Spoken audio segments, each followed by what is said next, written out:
कुछ स्वादिष्ट है बनाना तो playrecipes.com पे जरूर है आना। बहुत पुराने समय की बात है। आजमगढ़ नाम के एक गांव में फारूक नाम का एक आदमी अपने 3 बेटों के साथ रहता था। वो उस राज्य में अपनी दुकान में तरह तरह के साबुन बेचता था, मगर उस समय लोग बर्तन, रेत और कपड़े भी बिना साबुन के धोते थे, जिस वजह से फारूक का धंधा कम चलता था और इसके कारण उनके 2 वक्त के खाने के भी लाले पड़ते थे।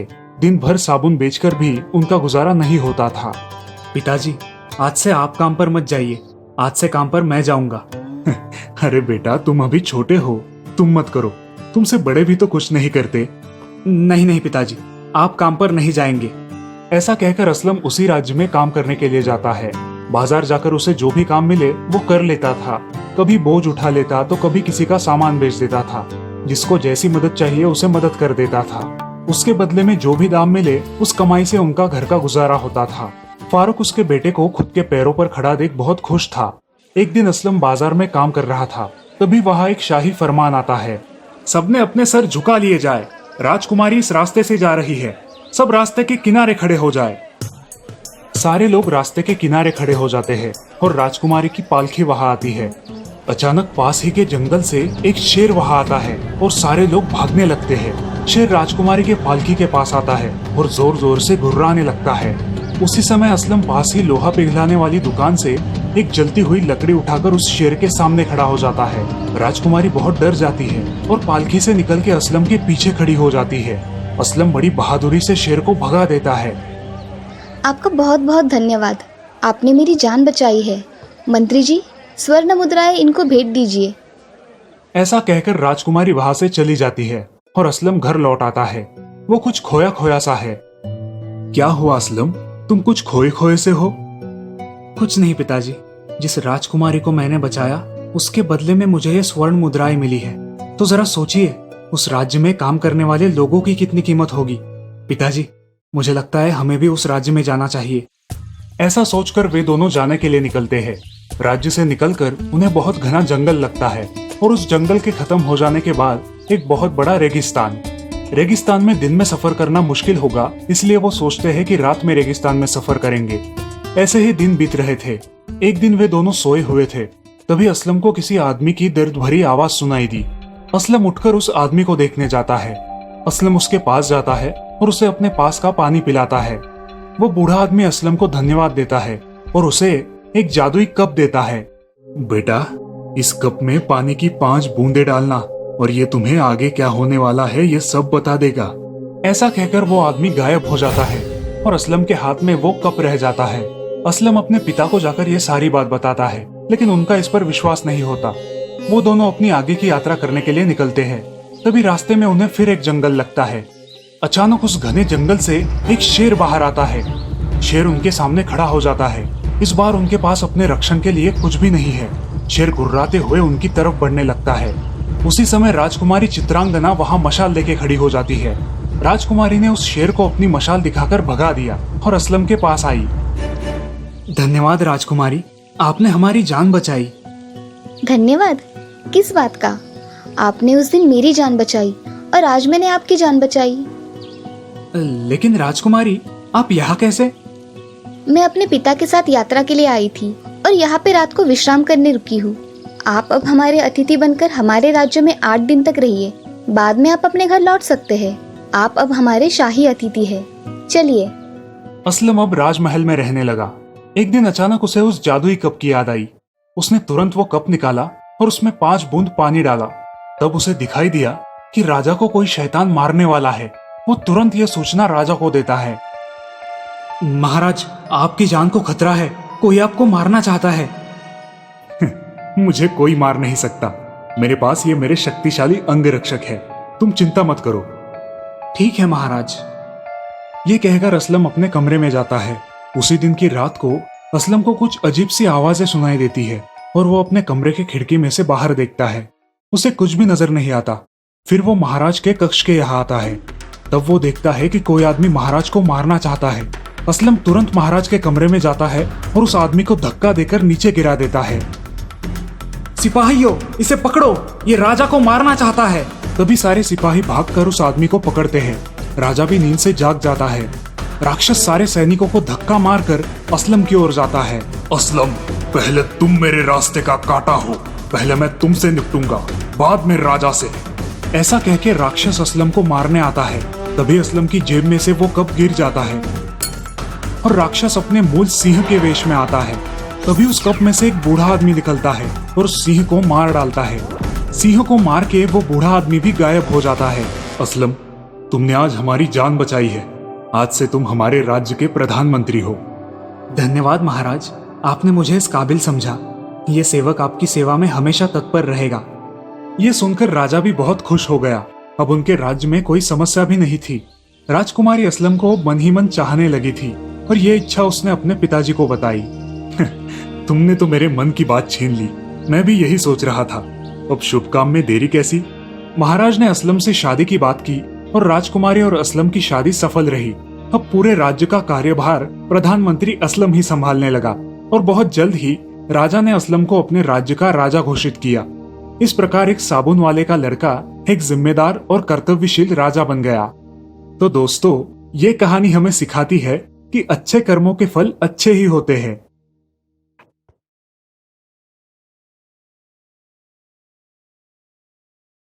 कुछ साल पहले रामपुर में हरिया अपने परिवार के साथ रहता था। वो अपना छोटा खेत बो के परिवार की परवरिश किया करता था। उसका छोटा भाई कृष्णा खेती के काम में उसकी कोई मदद नहीं करता, लेकिन कृष्णा एक बहुत ही अच्छा कारपेंटर था। कृष्णा, कृष्णा उठो भाई, सूरज सिर पे आया है, कुछ काम वाम नहीं करना तुम्हें? भैया, स्कूल शुरू होने में अभी 1 महीना बाकी है, क्यों परेशान कर रहे हो? सोने दो ना। मुखिया जी सुबह आके गए हैं, वो स्कूल के बेंचेस का काम कब तक होगा पूछ रहे थे। कह देना हो जाएगा, अभी बहुत टाइम है। ये कह के कृष्णा फिर मुंह पे चद्दर ओढ़ के सो जाता है। हरिया को समझ नहीं आ रहा आखिर इसे कैसे समझाए। इसी विचार में हरिया अपने खेत की तरफ निकल पड़ता है। जब वो गांव की नुक्कड़ पे पहुंचता है तब, अरे भाई, सुना है मुखिया जी दूसरे गांव से मिस्त्री बुला रहे हैं। वो तो होने ही वाला था। कृष्णा के भरोसे बैठेंगे तो हो गया सत्यानाश। हाँ, और नहीं तो क्या। हरिया भैया की विश्वसनीयता की वजह से मुखिया जी ने ये इतना अच्छा काम उस आलसी कृष्णा को दिया है। गांव वालों की बातें सुनकर हरिया परेशान हो जाता है, क्योंकि कृष्णा की गैर जिम्मेदारी की वजह से अच्छा खासा पैसे देने वाला काम खोने के लक्षण नजर आते हैं। क्या करूं इस लड़के का समझ नहीं आता। भगवान ने हुनर तो दिया है, लेकिन इसका यह आलसीपन। हरिया थका हारा रात को घर लौटता है। उसकी बीवी उसे खाना परोसती है। बीवी से पता चलता है कि कृष्णा दोपहर 3 बजे उठा और बिना नहाए धोए दोस्तों से मिलने बाहर चला गया है। अच्छा, यानी आज भी स्कूल नहीं गया। इतना काम पड़ा है, लेकिन इस लड़के के दिमाग में भूसा भरा है। और आज जाते समय रात के भोजन में केरी का अचार बनाने के लिए बोल के गए हैं। बीवी की बातें सुनते ही हरिया के दिमाग में एक कल्पना आती है। वो बीवी से नींबू मांग के लेता है और बाहर आंगन में जाके बैठ जाता है। भाभी, जल्दी खाना परसो, बहुत भूख लगी है। और हाँ, कैरी का अचार भी देना। केरी का अचार बाहर आंगन में आपके भैया बना रहे हैं। कृष्णा बाहर आता है और हरिया को नींबू के बीज के साथ बैठा देख चकित होता है। भैया, ये नींबू के बीज के साथ क्यों बैठे हो? तुम्हारे लिए कैरी का अचार बना रहा हूँ। भैया, आप ठीक तो है? नींबू के बीज से आप कैरी उगाओगे? हाँ, क्यों नहीं उगेगी? भैया, आप ही ने सिखाया है ना, जो बोओगे वही पाओगे। फिर तभी मुखिया जी का आदमी वहां आता है और कृष्णा को बताता है कि मुखिया जी ने स्कूल के काम के लिए नए कारपेंटर को बुलाया है। अब उसे स्कूल आने की जरूरत नहीं। अरे मुखिया जी, ऐसे कैसे कर सकते हैं? मेरे जैसा एक्सपर्ट कारपेंटर उन्हें आजू बाजू के 10 गांवों में नहीं मिलेगा। वो आप उनसे जाके बोलिए, चलता हूँ। अच्छा खासा काम हाथ से जाने की वजह से कृष्णा बहुत दुखी होता है। कृष्णा, अब दुखी होने से कोई फायदा नहीं है। जो जैसा बोता है वैसा ही फल पाता है। तुमने अपने आलसी स्वभाव के कारण इतना अच्छा पैसे कमाने का मौका खो दिया है। भैया, मुझे माफ कर दीजिए, आगे से ऐसा कभी नहीं होगा। ठीक है कृष्णा, देर से आए दुरुस्त आए, आगे से ख्याल रखना। तो इस प्रकार देर से ही सही कृष्णा की आंखें खुल जाती है और वो आगे से खूब मेहनत करने का वादा हरिया को देता है।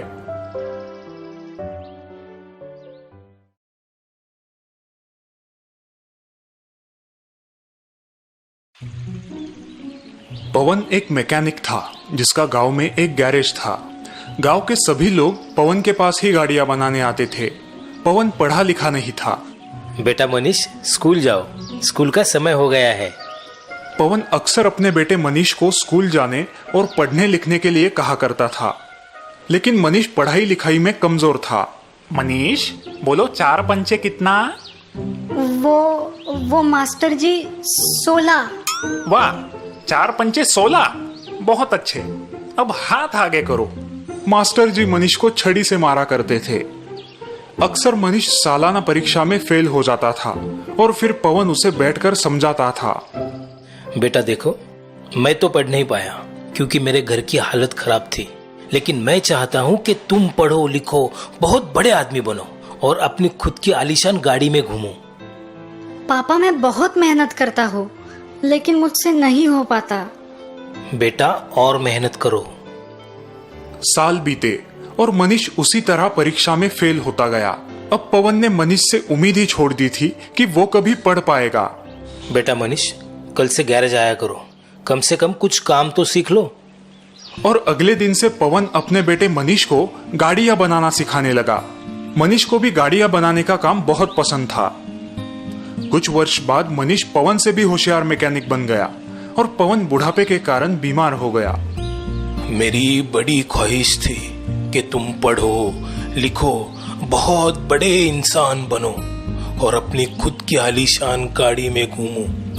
अब मैं पढ़ नहीं पाया तो क्या करे, लेकिन गाड़ी में जरूर घुमाऊंगा आपको, और वो भी खुद की गाड़ी में। उस दिन मनीष ने ठान लिया कि वो अपने पापा की इच्छा पूरी करेगा और खुद ही अपने लिए एक कार बनाएगा।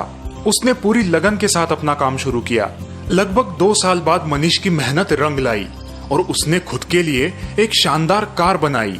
देखो पापा, मैंने कहा था ना कि मैं आपको अपनी खुद की बनाई हुई कार में घुमाऊंगा। मुझे तुम पर बहुत गर्व है बेटा। चलो, तुम्हारी इस नई कार का उद्घाटन हम देवी माँ के दर्शन से करते हैं। दोनों बाप बेटे अपने लंबे सफर पर निकल पड़े। कई किलोमीटर चलने के बाद पवन के मन में एक ख्याल आया। अरे बेटा मनीष, कार में पर्याप्त डीजल तो है ना? हम काफी दूर आ चुके हैं, डीजल खत्म ना हो जाए। अरे पापा, उसकी कोई जरूरत नहीं। ऐसे कैसे? भला बिना तेल के कोई कार कैसे चलेगी? हाँ पापा, चल सकती है, ये बिल्कुल मुमकिन है। बेटा, मेरे इतने साल का तजुर्बा कहता है कि बिना तेल के कोई कार कभी नहीं चलेगी। पापा, आपको मेरी बात पे यकीन नहीं हो रहा ना? रुकिए, आपको अभी यकीन दिलाता हूँ। ऐसा कहकर मनीष ने तुरंत कार रोक दी। वे दोनों कार से बाहर आए। पवन कार की जांच करने लगा। तभी उसने पाया कि कार में ईंधन के लिए कोई टैंक मौजूद ही नहीं है। अरे, ये कैसे संभव है? इस कार में तो तेल की टंकी ही नहीं है। क्यों पापा, कहा था ना मैंने, इस कार में तेल की कोई जरूरत नहीं। ये कार सौर ऊर्जा से चलती है। ये बात सुनकर पवन हैरान रह जाता है। उसकी आंखों में खुशी के आंसू आते हैं। मनीष का पूरा बचपन उसकी आंखों के सामने आ जाता है। मुझे माफ कर दो बेटा, मैं गलत था। तुमने एक ऐसा आविष्कार किया है जो आज तक कोई पढ़ा लिखा नहीं कर सका। मुझे तुम पर नाज है। सच में तुम्हारी ये कार कोई मामूली कार नहीं है, ये एक जादुई कार है।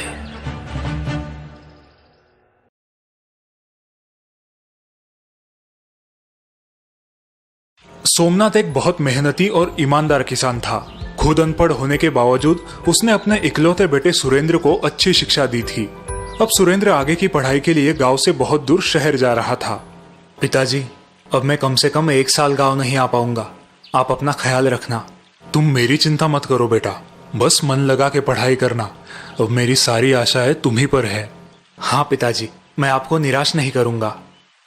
दूसरे दिन सुबह होते ही सुरेंद्र शहर चला जाता है और सोमनाथ अपने खेतों में काम शुरू करता है।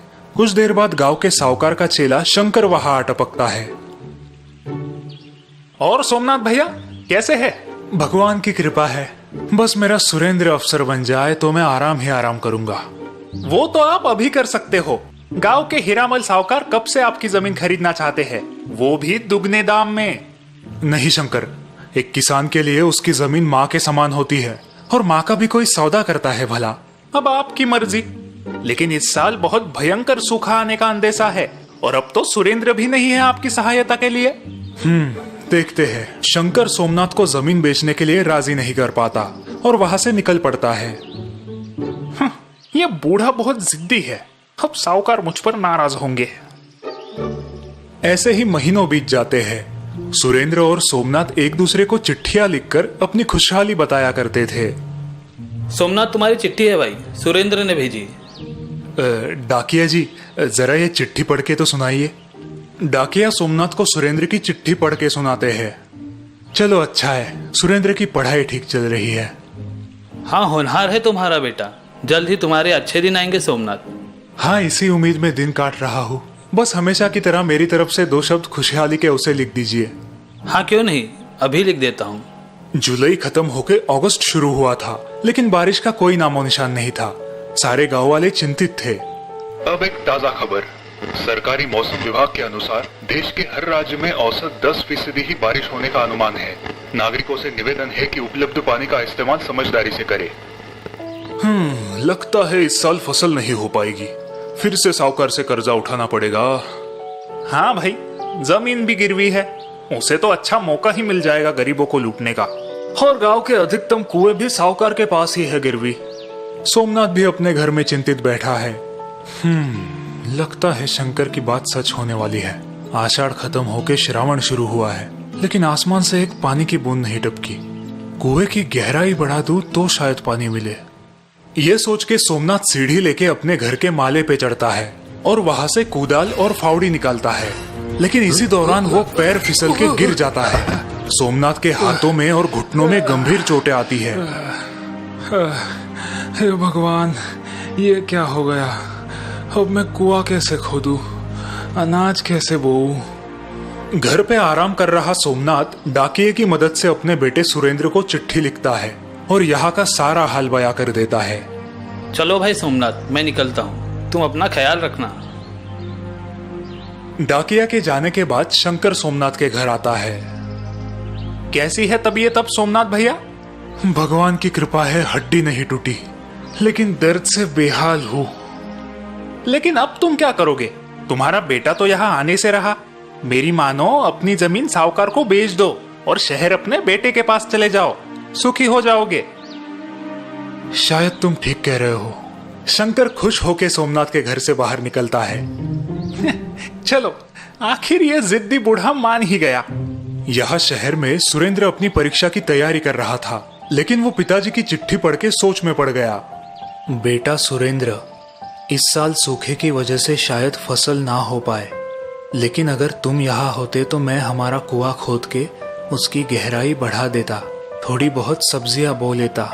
अब सब राम भरोसे छोड़ रहा हूँ। पिताजी काफी बीमार है, ऊपर से ये सूखे का संकट, और मैं यहाँ फंस गया हूँ।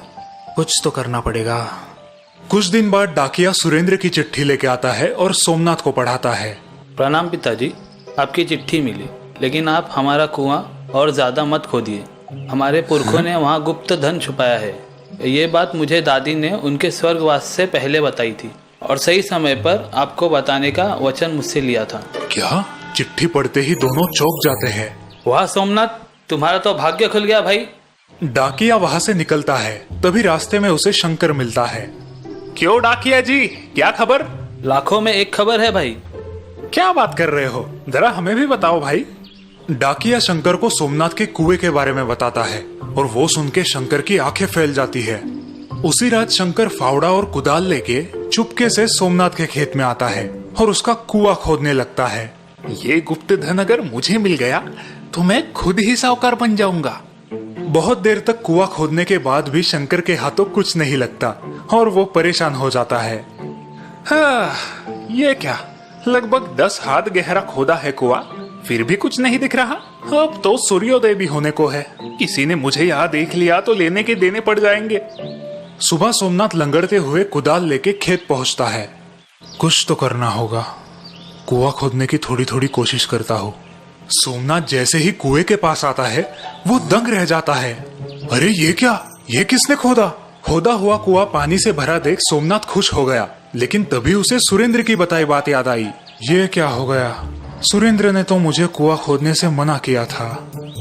उसी दिन सोमनाथ डाकिये के द्वारा सुरेंद्र को चिट्ठी लिख के यहाँ की हकीकत बयां करता है और अब आगे क्या करना है पूछ लेता है।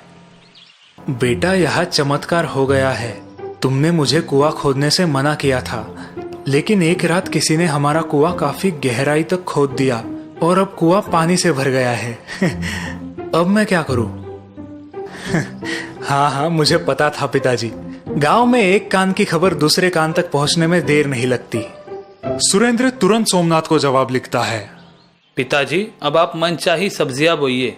इतनी दूर से मैं आपके लिए बस इतना ही कर सकता था।